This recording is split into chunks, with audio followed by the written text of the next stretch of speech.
வானொலியில் நீங்கள் கேட்டு மகிழ்ந்த தென்கட்சி கோ. சுவாமிநாதன் அவர்களின் இன்று ஒரு தகவல் கதை தொகுப்பினை கேட்கலாம். ஒருத்தர் ரொம்ப அவசரமா வந்தார். சார், மனுஷன் நிம்மதியா இருக்கிறதுக்கு என்ன வழின்னு கேட்டார். சீக்கிரமா ஒரு கல்யாணத்தை பண்ணீங்க, எல்லாம் சரியா போடும் அப்படின்னோம். அவர் ஒரு மாதிரியா பார்த்தார். ஏற்கனவே எனக்கு கல்யாணம் ஆயிட்டுது சார், அதனால தானே நிம்மதியா இருக்கிறதுக்கு வழி கேட்கறேன் அப்படின்னார். சரி, இவர் ஒரு மாதிரியான கேஸ் அப்படின்னு நினைச்சுக்கிட்டு நம்மகிட்ட இருந்த ஒரு சின்ன புத்தகத்தை அவர்கிட்ட தூக்கி கொடுத்தோம். இதை படிச்சு பாருங்கன்னு. கல்யாணத்துக்கு பிறகும் சந்தோஷமா இருக்கிறதுக்கு என்ன வழி அப்படிங்கிற கேள்விக்கு அந்த புத்தகத்துல விளக்கம் இருந்தது. கணவன் மனைவிக்குள்ள சிக்கல் வராம இருக்கிறதுக்கு அதுல சில வழிகளை சொல்லி கொடுத்துருக்குறாங்க. அதெல்லாம் என்னென்ன அப்படிங்கிறத இப்ப பார்க்கலாமா? குடும்பம்னு இருந்தா கோபம் வரதான் செய்யும். அது வந்துட்டு போட்டும் பரவாயில்ல. ஆனா அந்த கோபம் ஒரே நேரத்துல ரெண்டு பேருக்கும் வந்துடாம பாத்துக்கணும். ஒரு சமயத்துல யாராவது ஒருத்தர் தான் கோபப்படணும், அடுத்தவங்க அமைதியா இருக்கணும். அதுக்கப்புறம் இவர் அமைதியான உடனே அவங்க ஆரம்பிச்சுக்கலாம். கோபமா ஏதாவது சொன்னா உடனே கோபமா பதில் சொல்லக்கூடாது. கொஞ்சம் பொறுத்து கோபம் தீர்ந்த உடனே அந்த பதில சொல்லலாம். அப்போ பதில் கோபமா இருந்தா கூட அது அவ்வளவு பெருசா தெரியாது. அற்ப விஷயத்துக்கெல்லாம் காய்ச்சி மூச்சுன்னு கத்திட்டு இருக்கக்கூடாது. உங்க ரெண்டு பேருக்குள்ள ஒரு தர்க்கம் ஆரம்பமாயிட்டுதுன்னு வச்சுக்கோங்க. கடுமையா ரெண்டு பேரும் விவாதம் பண்றீங்க. உங்கள ஒருத்தர் இதுல ஜெயிக்கணும்னா அது நீங்களா இருக்க வேணாம், அடுத்தவங்க ஜெயிக்கிறதுக்கு நீங்க துணையா இருங்களேன். அப்படின்னா நீங்க கொஞ்சம் விட்டு கொடுக்கணும், அவ்வளவுதான். ஏதாவது குத்தம் சொல்லணுமா, செஞ்ச தப்ப சுட்டி காட்டணுமா, விமர்சனம் பண்ணணுமா, பண்ணுங்க, வேணான்னு சொல்லல. ஆனா சொன்னதை அப்படி சொல்றத கொஞ்சம் அன்பா இதமா சொல்லுங்க. எப்போ நடந்த தவறுகளை எல்லாம் இப்போ போய் மறுபடியும் ஞாபகப்படுத்திட்டு இருக்க வேண்டாம். நான் அப்பவே சொன்னேன் இந்த புடவை வேணாம்னு, நீங்க தான் கேட்கல, இப்ப பாருங்க கிழிஞ்சு போச்சு இப்படின்னு கத்துனாங்க ஒரு அம்மா. எப்போ சொன்னீங்கன்னு கேட்டா ஒரு 10 வருஷத்துக்கு முன்னாடி தீபாவளி சமயத்துல அப்படிங்கிறாங்க. அது என்ன இன்னும் அப்படியே புதுசாகவா இருக்கும்? உங்களுக்கு அவர் தான் பெருசு, அவருக்கு நீங்க தான் பெருசு. அதை விட இந்த உலகத்துல வேற எதுவும் முக்கியம் இல்லைன்னு நினைக்கணும். நீ தான் என்னுடைய உலகம்னு எத்தனை தடவை சொல்லியிருப்பீங்க? அதெல்லாம் வெறும் வசனமா போயிடக்கூடாது. ஏதாவது ஒரு பிரச்சனையை பத்தி கடுமையா விவாதம் பண்ணிட்டு இருக்கீங்க, அதை அப்படியே பாதியில விட்டுட்டு படுக்கைக்கு போயிடக்கூடாது. சொச்சத்தை நாளைக்கு பேசிக்கலாம்னு. அப்படி போனா தூக்கம் வராது. பிரச்சனையை ஒரு முடிவு பண்ணிக்கிட்டு அதுக்கப்புறமா தூங்க போகணும். ஒரு நாள்ல ஒரு தடவையாவது உங்க ஜோடியை பாராட்டி நல்ல விதமா கனிவா ஒரு வார்த்தை சொல்லணும் அப்படின்னு தீர்மானம் பண்ணீங்க. ஏதாவது தப்பு பண்ணிவிட்டீங்கன்னா பரவாயில்ல, அதை ஒத்துக்கிறதுக்கும் மன்னிப்பு கேட்கறதுக்கும் தயாரா இருக்கணும். அது ஒன்றும் கேவலம் கிடையாது. வீட்டுக்குள்ள தானே கேட்க போறீங்க, வெளியில யாருக்கு தெரிய போகுதோ? எப்படியோ உங்களுக்குள்ள ஒரு சமரசம் ஆனா சரிதான். ஒரு தகராறுன்னு எடுத்துக்கிட்டா குறைஞ்சபட்சம் அதுக்கு 2 பேர் தேவை. தனியாவே உட்காந்துக்கிட்டு நான் இப்ப தகராறு பண்ணிட்டு இருக்கிறேன் அப்படின்னு யாரும் சொல்ல முடியாது. 2 பேர் தகராறு பண்றாங்கன்னா பொதுவா அந்த 2 பேர்ல யாரு அதிகமா பேசுறாங்களோ அவங்க பேர்ல தான் தப்பு இருக்கும். அதை மனசுல வச்சுக்கணும். இதெல்லாம் தான் அந்த புத்தகத்துல போட்டிருக்கிற வழிமுறைகள். இவ்வளவும் சரியா வரலன்னா அப்புறமா சொல்லுங்க, வேற புத்தகம் ஏதாவது இருக்கான்னு தேடுவோம். ஒரு கணவன் தன்னுடைய மனைவியை அழைச்சிட்டு ஒரு மனோதத்துவ டாக்டர் கிட்ட வந்தாரா. டாக்டர், எங்களுக்கு கல்யாணம் ஆகி 30 வருஷ காலமா நாங்க ஒரு விஷயத்துல கூட ஒத்து போனதில்லை அப்படின்னு ஆரம்பிச்சார். உடனே அந்த அம்மா குறுக்கிட்டு, அது 30 வருஷம் இல்ல 32 வருஷம் அப்படின்னாங்களாம். சில பேரை இப்படி சொல்றது உண்டு. அடுத்தவங்களை அனுசரிச்சு நடந்துக்க தெரியல, அவன் என்ன சார் மனுஷன் அப்படிம்பாங்க. சக மனிதர்களோட எப்படி பழகிறது அப்படின்னு தெரியாததுனாலேயே பல பேர் இன்னைக்கு சங்கடப்பட்டுக்கிட்டு இருக்கிறாங்க. வசதி வாய்ப்பெல்லாம் சரியா இருக்கும், ஆனா வாழ்க்கை சரியா இருக்காது.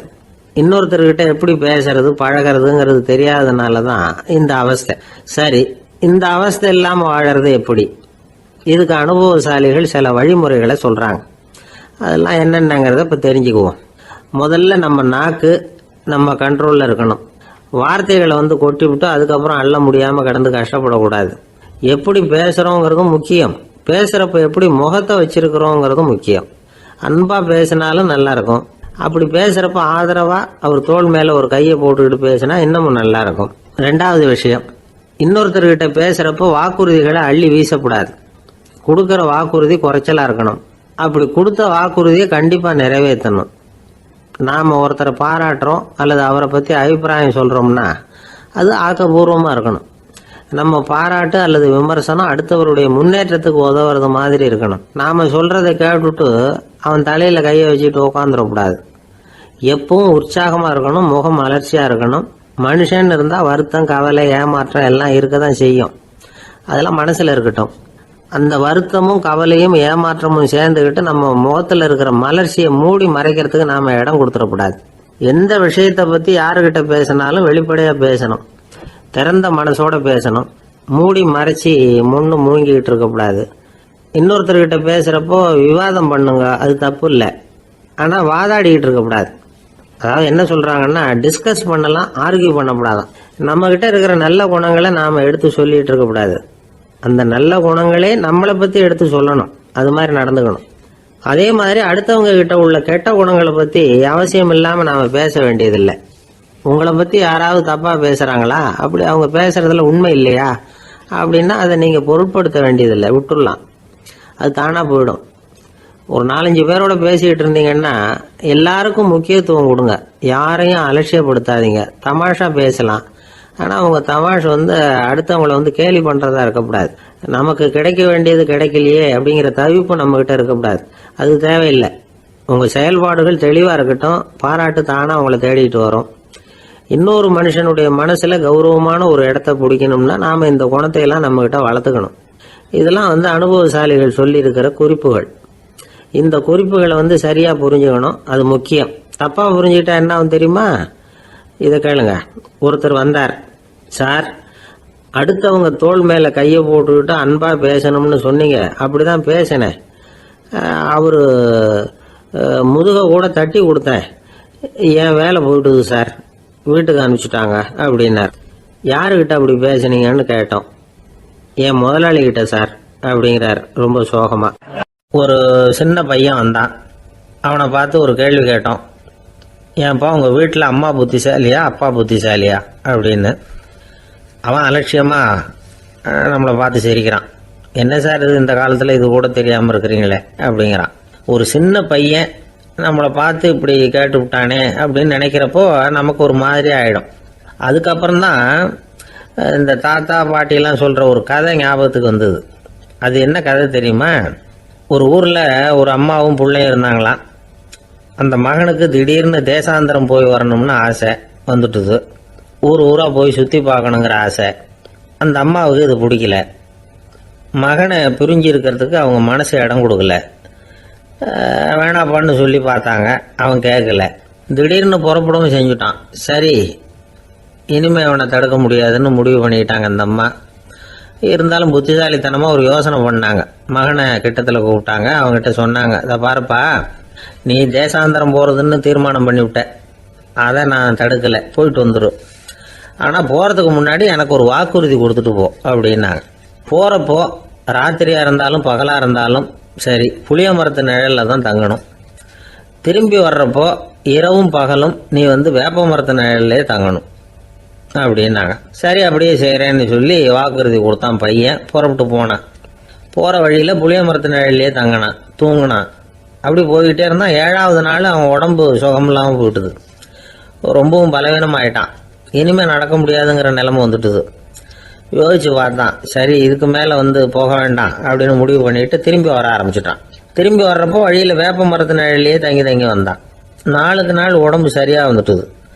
7வது நாள் வீட்டுக்கு சேர்றான். உடம்பு பழையபடியே கலகலப்பாயிட்டுது, பூரண சுகம். தேசாந்திரம் போன பையன் திரும்பி வந்துட்டானே அப்படின்னு அந்த அம்மா ஆச்சரியப்படலை.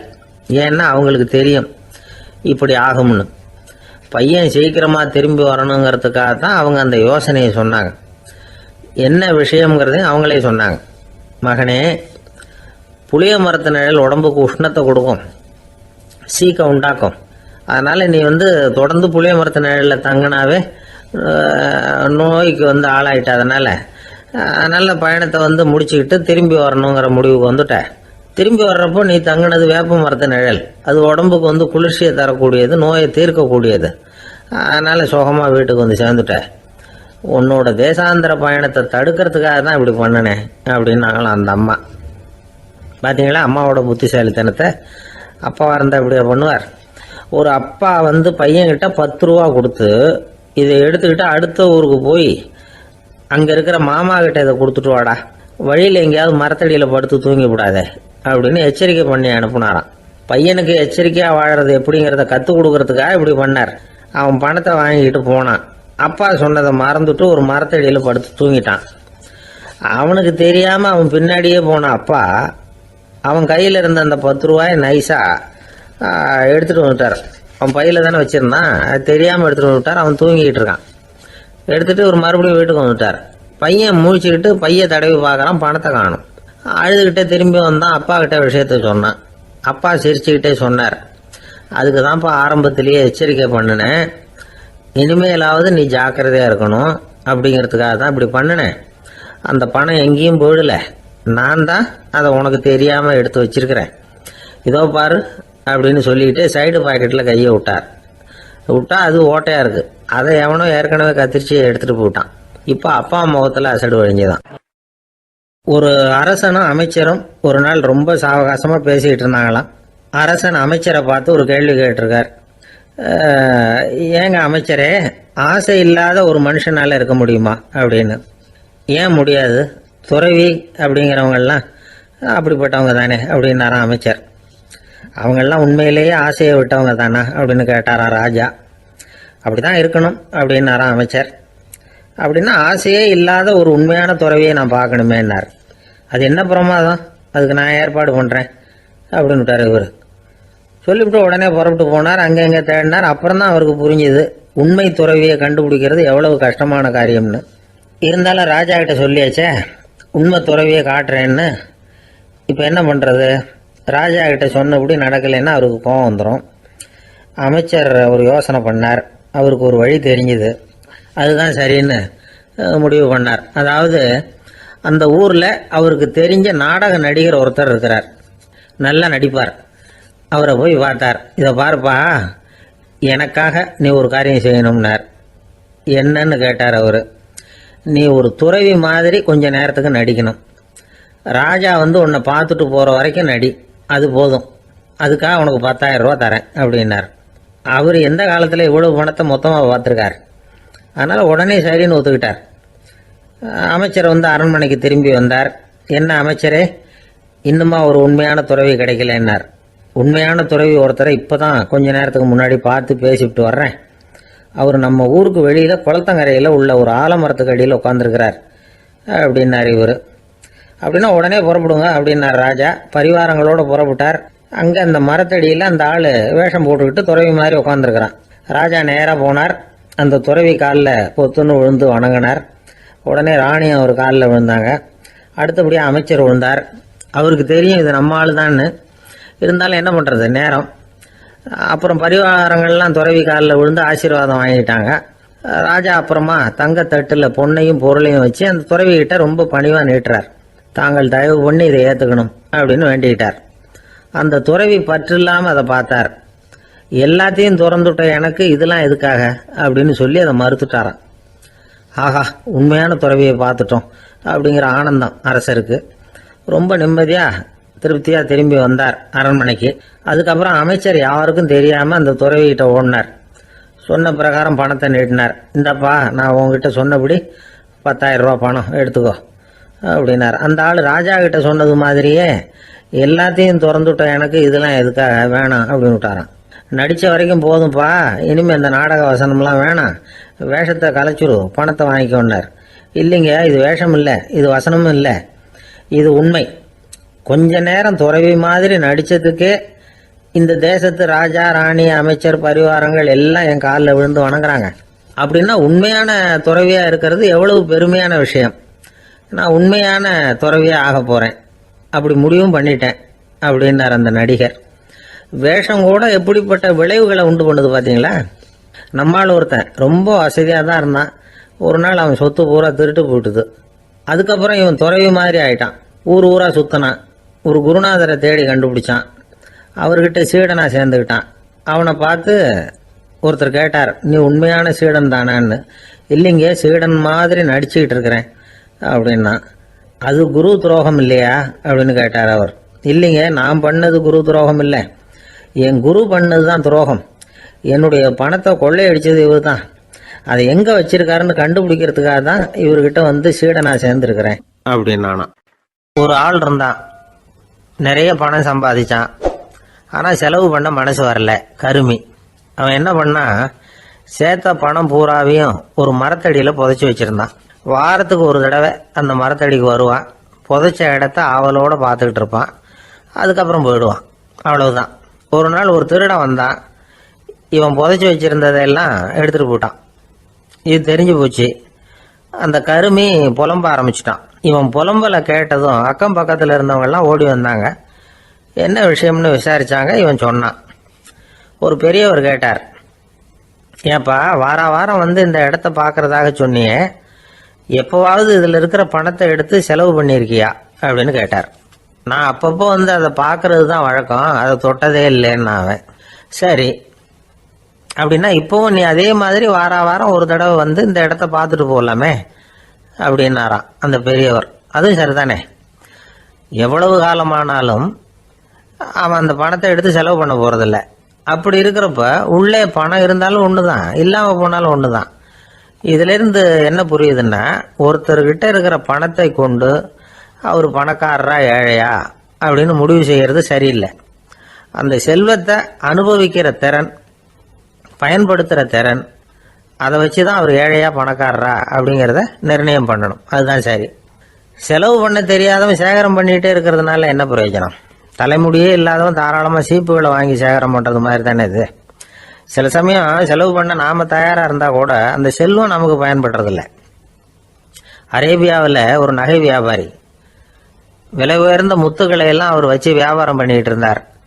அவர் ஒரு சமயம் ஒரு பாலைவனம் வழியாக போயிட்டு இருக்கிறார் ஒட்டகத்தில். அப்போ திடீர்னு கடுமையான புயல் வீச ஆரம்பிச்சுட்டுது. திசை தவறி இவர் எங்கேயோ வந்துட்டார். கூட வந்தவங்களையும் காணலை, எங்கே போனாங்களோ தெரியல. இவர் ரொம்ப பயந்து போய் அங்கேயும் எங்கேயுமா அலைஞ்சு திரியிறார். வழியே தெரியல.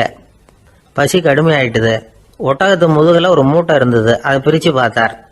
உள்ளே ஏதாவது இருக்கான்னு தேடி பார்க்குறார். அது வரைக்கும் கண்ணில் தட்டுப்படாத அபூர்வமான ஒரு பை கண்ணில் பட்டுது. ஆஹா, அதில் ஏதாவது சாப்பிட்றதுக்கு இருக்கும் அப்படின்னு நினச்சி ஆவலாக அதை பிரித்து பார்க்குறார். அந்த பையில் விலை உயர்ந்த முத்துக்கள் நிறைய இருந்துதான். அப்போ தான் அவர் நினச்சாராம், விலை உயர்ந்த முத்துக்கள் கூட சாப்பிட்றதுக்கு உணவாக முடியாது அப்படிங்கிறத புரிஞ்சுக்கிட்டாராம். எந்த நேரத்தில் எது நமக்கு தேவையோ அது நமக்கு தாராளமாக கிடைக்கணும். அப்படி அது கிடைக்கிறதுக்கு நம்மக்கிட்ட இருக்கிற செல்வம் பயன்படணும். அது நமக்கும் பயன்படலாம், நம்ம மூலமாக அடுத்தவங்களுக்கும் பயன்படலாம். அதுதான் செல்வத்தின் பயன். ஒரு மரத்தடியில் ஒருத்தன் உட்காந்து அழுதுகிட்டு இருந்தான். அந்த பக்கமாக வந்த இன்னொருத்தன் ஏப்பா அழுதுகிட்டு இருக்கிறேன்னு கேட்டான். இந்த இடத்துல தான் பூமிக்கு அடியில் பணம் இருக்குது, புதைச்ச இடம் தெரியல, அதான் அழறேன் அப்படின்னா. நல்லா ஞாபகப்படுத்தி பாரு, எந்த இடத்துல புதைச்ச அப்படின்னு கேட்டான் இவன். அது எப்படி எனக்கு தெரியும், புதைச்சி வச்சிருக்கிறவன் நான் இல்லையே, எங்கள் எழுத்து வீட்டுக்காரன் அப்படின்னானா இவன். அந்த ஆள் என்னை கண்ணா பண்ணான்னு திட்டி விட்டான் சார், அதை நினச்சா எனக்கு ரொம்ப வருத்தமாக இருக்குது அப்படின்னு சொல்லி கவலைப்பட்டார் ஒருத்தர். இதில் கவலைப்படுறதுக்கு என்ன இருக்குது அப்படின்னார் ஒரு பெரியவர். அவர் ஒரு மகான். என்ன சார் இப்படி சொல்கிறீங்க, ஒருத்தர் நம்ம பார்த்து திட்டுனா வருத்தமாக இருக்காதா அப்படின்னார். அது எப்படி வருத்தமாக இருக்கும், திட்டுறதுங்கிறது என்ன, அது வெறும் சத்தம் தானே அப்படின்னார் அந்த பெரியவர். நம்ம ஆளுக்கு தலையை பிச்சுக்கலாம் போல இருந்தது. இருக்காது அப்படின்னா நமக்கு அப்படி தானே தோணுது. அந்த பெரியவர் சொல்கிறது ரொம்ப பெரிய விஷயம். அதை நாம் புரிஞ்சிக்க முயற்சி பண்ணலாம்னா நடைமுறை வாழ்க்கைக்கு அது ஒத்து வர்றது மாதிரி தெரிய மாட்டேங்குது. இருந்தாலும் அந்த பெரியவர் அதுக்கு என்னதான் விளக்கம் கொடுக்குறாருன்னு பார்ப்போமே. ஒரு ரயில் போயிட்டுருக்கு, அதில் ஒரு சாது போயிட்டுருக்கார். அந்த ரயில் வந்து அவர் ஹரித்வாரம் போயிட்டுருக்கார். அவர் ரயிலில் ஏகப்பட்ட கூட்டம். நம்ம ஊர் ரயில் கேட்க வேணும், டிக்கெட் வாங்கிட்டு கொஞ்சம் பேர், வாங்காத கொஞ்சம் பேர். அது என்னத்துக்கு அனாவசியமாக டிக்கெட் அப்படிங்கிற நினப்பில் பாதி பேர். இந்த கூட்டத்துக்கு மத்தியில் அந்த சாதுவும் போயிட்டு இருக்கிறார். உட்கார்றதுக்காக இருந்த இடத்துல ஒரு ஆள் படுத்துருக்கிறான். கொஞ்சம் முரட்டு ஆசாமி. அவன் கால் பக்கத்தில் கொஞ்சோண்டு இடம் பாக்கி இருந்தது. அந்த இடத்துல இந்த சாது உட்காந்துருந்தார். மெதுவாக உட்காந்துக்கிட்டார் போய். ஆனால் அந்த ஆள் ராத்திரி பூரா இவரை காலால் உதச்சிக்கிட்டே இருக்கிறான். அது இவருக்கு ரொம்ப அவமானமாக பட்டுது. அதனால் துக்கம் ஏற்பட்டது. இருந்தாலும் அதை ஒரு மாதிரியாக சகிச்சுக்கிட்டே இவர் வந்து சேர்ந்தார். பொழுது விடிஞ்சது. அந்த சாது ஹரித்வார் வந்து சேர்ந்தார். அங்கே ஒரு பெரிய ஞானியை சந்தித்தார். ராத்திரி ரயிலில் அந்த ஆள் உதைச்சதையும் அதனால் தனக்கு ஏற்பட்ட துக்கத்தையும் இந்த சாது அந்த ஞானிகிட்ட சொன்னார். சொல்லிவிட்டு, ஏன் சுவாமி, எனக்கு துக்கம் ஏற்பட்டதே அது தப்பா அப்படின்னு கேட்டார். தவறுதான்னார் அந்த ஞானி. உனக்கு இன்னமும் தேக அபிமானம் போகலைங்கிறது தான் அது காட்டுது. அஷ்டாவக்கிரர் என்ன சொல்றார் தெரியுமா? உண்மையான ஞானி யாராவது தன்னை வந்தனை செய்தால் அதற்காக சந்தோஷப்பட மாட்டார், யாராவது நிந்தனை செய்தால் அதற்காக வருத்தப்பட மாட்டார் அப்படின்னு சொல்றார். நிந்தனைங்கிறது ஒரு ஒலி தான். தேகாபிமானம் இருக்கிற வரைக்கும் இந்த ஒலி நம்மளை வேதனைப்படுத்தும். நான் தேகம் இல்லை ஆத்மா அப்படிங்கிற நினைவு இருந்தா இந்த ஒலி நம்மளை பாதிக்காது. மனு என்ன சொல்றார் தெரியுமா? ஒரு சாதகன் பாராட்டுதலை விஷம்னு நினைச்சு பயப்படணும், அவமானத்தை அமிர்தம்னு நினைச்சு சந்தோஷப்படணுங்கிறார். அவமானப்பட்டா கவலைப்படாம எப்படி இருக்க முடியும் அப்படின்னு தான் நமக்கு தோணும். அதனாலதான் நம்மள யாரும் இதுக்கு உதாரணமா யாரையும் காட்ட முடியல. புத்தரையும் கபீரையும் உதாரணமா காட்டுறாங்க. அவங்களுக்கெல்லாம் அவமானம் ஏற்பட்டப்போ கவலையே படலையாம். புத்தரை அவமானப்படுத்தணுங்கிறதுக்காக கௌசாம்பி ராணி ஒரு இளம் பெண்ணை கொலை பண்ணி சடலத்தை புத்தர் குடிசைக்கு முன்னாடி போட சொன்னார். போட்டாங்க. புத்தர் தான் அந்த பொண்ணை கெடுத்து கொலை பண்ணி விட்டாருன்னு எல்லாரும் நினைச்சாங்க. ஆனா புத்தர் இதை பத்தி கவலையே படல. அப்புறமா உண்மை தெரிஞ்சதும் புத்தர் புகழ் இன்னும் அதிகமாயிட்டது.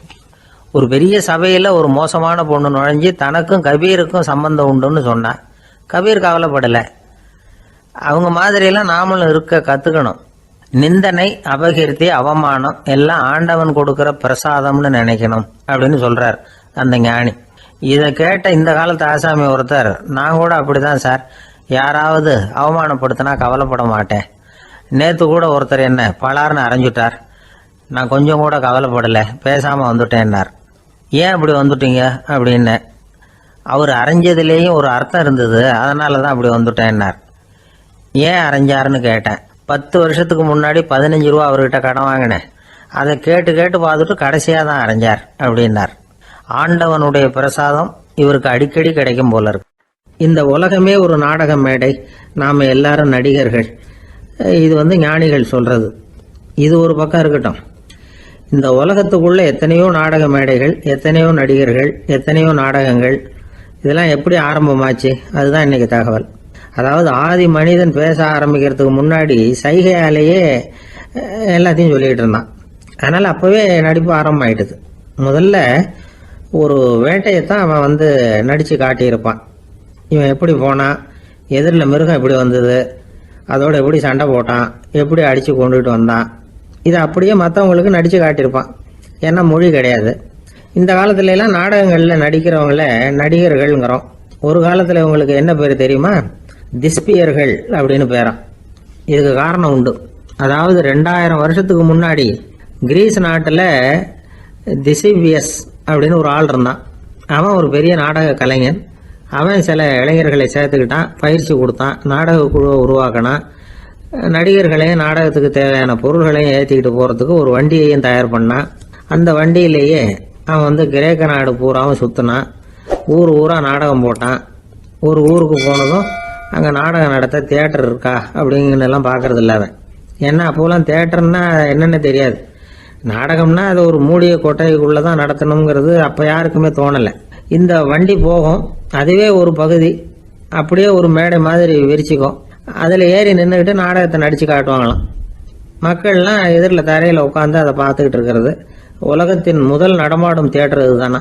இந்த திசிபியஸ் தான் முதலாக உலகத்தில் நாடகம்ங்கிற பொழுதுபோக்கை நடத்தி காட்டினவன் அப்படின்னு சொல்கிறாங்க. அவன் சொந்தமாக நாடகம் எழுதுனா, நடித்தான், நாடகத்தை இயக்கினான். அதனால தான் அவனை first man of the theatre அப்படின்னு சொல்லுவாங்க. அவன் தான் நாடக மேடையின் முன்னோடி. கிரேக்கர் காலத்திலேயே நாடக ஆசிரியர்கள், நடிகர்கள், ரசிகர்கள் இவங்கெல்லாம் உருவாயிட்டாங்களாம். நாடகத்தின் சரித்திரத்தில் இந்த 3 பிரிவும் ரொம்ப முக்கியம். அதாவது கிரேக்க தியேட்டர்கள்லாம் திறந்த வெளி மேடைகள் தான். பெரும்பாலும் மலைச்சரிவுகள், அதுவே படிப்படியாக பண்ணியிருப்பாங்க. கீழே அரைவட்ட வடிவில் மேடை, அதுக்கு ஆர்கெஸ்ட்ரான்னு பேர். பிற்காலத்தில் இதில் உட்காந்து இசைக்குழுவினர் வாய்ச்சதுனால இசைக்குழுவுக்கே ஆர்கெஸ்ட்ராங்கிற பேர் வந்துட்டுது. இப்போ கிரேக்க தியேட்டர்களில் ஒன்று, அதோட காலம் கிமு 340. அதை இன்னமும் பாதுகாத்து வச்சிருக்கிறாங்களாம். எபிடாரஸ் அப்படிங்கிற இடத்துல அது இருக்குதான். இன்னமும் அந்த தியேட்டரை பயன்படுத்திக்கிட்டு வர்றாங்களாம். சிறந்த கிரேக்க நாடகங்கள்லாம் அங்கே நடிக்கிறாங்களாம். ஆரம்ப காலத்திலேயே கட்டணம் கிடையாது. அப்புறம் பின்னாடி தான் நுழைவு கட்டணம்லாம் அப்படியே வந்துட்டு தான். நடிகர்கள் பளபளப்பான ஆடைகள் உடுத்தி இருப்பாங்களாம். இந்த குதிகால் உயர்ந்த காலணிகள் போட்டிருப்பாங்களாம். இதெல்லாம் பழைய குறிப்புகள். பலவிதமான உருவங்களில் மாஸ்க் அப்படின்னு சொல்லப்படுற முகமூடி. அதனால ஒரே நடிகர் பல வேடங்களில் நடிக்கிறது உண்டான். ஆரம்பத்தில் பெண் நடிகர்கள் கிடையாது, எல்லாம் ஆண் நடிகர்கள் தான். ரோமானியர்கள் தான் முதல் நிரந்தர நாடக மேடையை கட்டினவங்க. அதுதான் முதல் தியேட்டர். கிமு 1048 காலகட்டத்தில் பாம்பிங்கிற நகரத்தில் அதை கட்டியிருக்கிறாங்களாம். கிரேக்க ரோமானிய தியேட்டர்களின் அடிப்படையிலேயே இந்த இத்தாலிய வடிவ அமைப்பாளர்கள் இந்த குதிரை லாட வடிவில் ஒரு ஆடிட்டோரியத்தை உருவாக்கினாங்களாம். இப்படி அதை பற்றி நிறைய தகவல் இருக்குது. 1576 லண்டனில் இந்த வின்ஸ்பர்ரி, அப்புறம் இந்த பில்ட்ஸில், அப்புறம் ஜேம்ஸ் இப்படிங்கிறவர் முயற்சியால் தான் இங்கிலாந்தில் முதல் தியேட்டர் உருவாச்சான். அப்படி ஒருத்தர் இருந்தாராம். உலக நாடக மேடையின் வரலாறு இதுதான். அதாவது இப்பெல்லாம் அறிவியல் வளர்ச்சி அதிகமாயிட்டுது. திரைப்படம், தொலைக்காட்சி எல்லாம் வந்தாச்சு. ஒவ்வொரு வீடுமே ஒரு குட்டி தியேட்டர் மாதிரி ஆயிட்டுது. தொலைக்காட்சி முன்னாடி உட்காந்து எழுந்திருக்கவே மனசு வர்றதில்லை. ஒரு அம்மா ஒரு மனோதத்துவ டாக்டரை தேடிட்டு வந்தாங்களாம் இந்த காலத்தில். டாக்டர், எங்கள் வீட்டுக்காரர் எப்போ பார்த்தாலும் டிவி முன்னாடி உட்காந்துக்கிட்டு அதையே வெறிச்சு பார்த்துக்கிட்டு இருக்கிறார், உத்து பார்த்துக்கிட்டு இருக்கார், எனக்கு சந்தேகமாக இருக்குன்னாங்களாம். இது மனக்கோளாறு இல்லைங்க, ஆர்வ கோளாறு, அவ்வளவுதான், இதுக்காக பயப்படாதீங்கன்னாராம் டாக்டர். அப்படி இல்லை டாக்டர், டிவி ஓடும் பொழுது நாம எல்லாம் அதை பார்க்குறோம், சரி, ஆனால் அவர் அப்படி இல்லை, டிவியை நிறுத்தினதுக்கு அப்புறமும் அதையே உத்து பார்த்துட்டு உட்காந்துருக்கிறார், அதனால தான் சந்தேகப்பட்டு உங்ககிட்ட வந்தேன் அப்படின்னாங்களாம். ஒரு பல்கலைக்கழகம், அங்கே ஒரு இலக்கிய பேராசிரியர், அவர் பாடம் நடத்திக்கிட்டு இருந்தார். ராபர்ட் ப்ரௌனிங் எழுதிய கவிதைகளை பற்றி சொல்லிட்டு இருக்கிறார். மாணவர்களும் ரொம்ப அக்கறையாக அதை கேட்டுக்கிட்டு இருக்கிறாங்க. ஒரு குறிப்பிட்ட கவிதையை பற்றி சொல்லும் பொழுது அந்த பேராசிரியருக்கே ஒரு சந்தேகம். அதாவது அந்த கவிதையின் சரியான அர்த்தம் என்னங்கிறதுல சந்தேகம். பேராசிரியர் யோசனை பண்ணார். அந்த கவிதையை முழுசாக புரிஞ்சிக்க முடியல. அதனால மாணவர்களை பார்த்து சொன்னார், மாணவர்களே, ஒரு நாள் பொறுத்துங்க, இந்த கவிதையை எழுதின கவிஞர் எங்கள் வீட்டுக்கு பக்கத்தில் தான் இருக்கிறார். இன்னைக்கு சாயந்தரம் நான் அவரை நேரிலேயே போய் பார்க்குறேன், பார்த்து இதுக்கு என்னங்க அர்த்தம்னு கேட்டுட்டு வந்துடுறேன், அதுக்கப்புறம் உங்ககிட்ட சொல்கிறேன் அப்படின்னாரா. அன்னைக்கு சாயந்தரமே அந்த பேராசிரியர் கவிஞரை தேடிக்கிட்டு போயிட்டார். கவிஞர் அவங்க வீட்டில் அவர் பாட்டு உட்காந்துருந்தாரா. இவர் போய் அவர் முன்னாடி உட்காந்தார். அப்புறம் கேட்டார், ஐயா, அந்த கவிதையின் முழு பொருள் என்னன்னு தெரிஞ்சுட்டு போகிறதுக்காக வந்திருக்கிறேன் அப்படின்னாராம். எந்த கவிதை அப்படின்னாராம் அவர். இவர் அந்த கவிதையை சொல்லியிருக்கார். கவிஞர் கொஞ்சம் யோசனை பண்ணிவிட்டு அப்புறம் சொன்னாராம், பேராசிரியரே, நீங்கள் கொஞ்சம் தாமதமாக வந்துட்டீங்கன்னாராம். இவருக்கு ஒன்றும் புரியல. நீங்கள் என்ன சொல்கிறீங்க, நான் தாமதமாக வந்துட்டேன்னா? நீங்கள் தான் உயிரோடு இருக்கிறீங்களே, அப்படி இருக்கும்பொழுது நான் தாமதமாக வந்துட்டேன்னா அது எப்படி அப்படின்னு இவர் குழம்பி இருக்கிறார். இப்போ கவிஞர் சொன்னாராம், ஐயா, நான் உயிரோடு இருக்கிறேன்னா இல்லையாங்கிறது முக்கியம் இல்லை. நான் அந்த கவிதை வரிகளை எழுதினப்போ 2 பேருக்கு அதோட அர்த்தம் தெரிஞ்சிருந்தது. இப்போ ஒரே ஒருத்தருக்கு தான் அதோட அர்த்தம் தெரியும் அப்படின்னாராம். பேராசிரியர் யோசனை பண்ணியிருக்கார். அப்படின்னா அந்த ஒருத்தர் கவிஞர் ராபர்ட் ப்ரௌனிங்கை தவிர வேற யாரா இருக்க முடியும்? இவர் தான் அப்படிங்கிறத அவர் மனசில் நினச்சிக்கிட்டார். அதனால சொன்னார், ஐயா, நான் தாமதமாக வரல, அந்த கவிதையின் பொருள் என்ன அது சொல்லுங்கன்னார். பேராசிரியரே, நான் சொல்றது உங்களுக்கு புரியலன்னு நினைக்கிறேன். நான் இந்த வரிகளை எழுதினப்போ 2 பேருக்கு அதோட அர்த்தம் தெரிஞ்சிருந்தது. அந்த 2 பேர் யாருன்னா, ஒருத்தர் ராபர்ட் ப்ரௌனிங், அதாவது நான், இன்னொருத்தர் கடவுள். இப்போ அது கடவுளுக்கு மட்டும்தான் தெரியும். நானே இதை பற்றி பல தடவை யோசனை பண்ணி பார்த்தேன். இது ரொம்ப அழகானது, ஆனாலும் ரொம்ப வழுக்கலானது. அதை பிடிச்சிட்டோம்னு நினச்சிக்கிட்டு இருக்கும் பொழுதே காற்று மாதிரி அது உங்ககிட்ட இருந்து ஓடி போயிடுது. எனக்கு ரொம்பவும் வருத்தமாக தான் இருக்குது. நிச்சயமாக நான் தான் இந்த வரிகளை எழுதியிருக்கிறேன். அதில் அர்த்தம் இருக்குங்கிறது எனக்கு தெரியும், அதை நான் உணர்றேன். ஆனால் நீங்கள் என்னை மன்னிக்கணும், எனக்கே கூட அதை என்னால் விளக்க முடியல. அப்படி இருக்கும் பொழுது உங்களுக்கு எப்படி அதை நான் விளக்க முடியும் அப்படின்னாரா அந்த கவிஞர். அனுபவிக்கப்படக்கூடிய எல்லாமே விளக்கப்படக்கூடிய ஒன்றல்ல, விளக்கப்படும் எல்லாமே அனுபவிக்கப்படக்கூடிய ஒன்றல்ல அப்படிங்கிறது ஞானிகளுடைய கருத்து. அதுக்காக தான் அந்த சம்பவம். வாழ்க்கையில் நீங்கள் தொடர்ந்து ஆய்வு செய்து கொண்டே இருக்கக்கூடிய விளக்கங்களை ஒருபோதும் அடைய முடியாத பரிமாணங்கள் இருக்கிறதுனால தான் அது அலுப்பு தட்டாமல் இருக்குது. உங்களால் நிறைய அனுபவிக்க முடியும், இருந்தாலும் நீங்கள் அனுபவித்து அறிந்த விஷயங்கள் கூட வார்த்தைகளால் விளக்கப்பட முடிவதில்லை அப்படிங்கிறது பெரியோர் சிந்தனை. இதெல்லாம் ஒரு பக்கம் இருக்கட்டும். நமக்கு தெரிஞ்ச பேராசிரியர் ஒருத்தர் 1 மணி நேரம் ரொம்ப விவரமாக வகுப்பு எடுத்தார். கடைசியாக சொன்னார், மாணவர்களே, ரொம்பவும் எளிமையாக விளக்கமாக எல்லா விவரமும் சொல்லியிருக்கிறேன். அதனால் இதில் உங்களுக்கு சந்தேகம் வர்றதுக்கு வாய்ப்பே இல்லை. இருந்தாலும் கேட்க வேண்டிய கடமை கேட்குறேன். இது வரைக்கும் நடத்தினதில் யாருக்காவது ஏதாவது சந்தேகம் உண்டா அப்படின்னு கேட்டாராம். எனக்கு ஒரே ஒரு சந்தேகம் தான் சார் அப்படின்னு எழுந்திரிச்சு நிற்கிறான் ஒருத்தன். என்னன்னு கேட்டாராம். இது வரைக்கும் நீங்கள் என்ன பாடம் சார் நடத்துனீங்க அப்படின்னானா.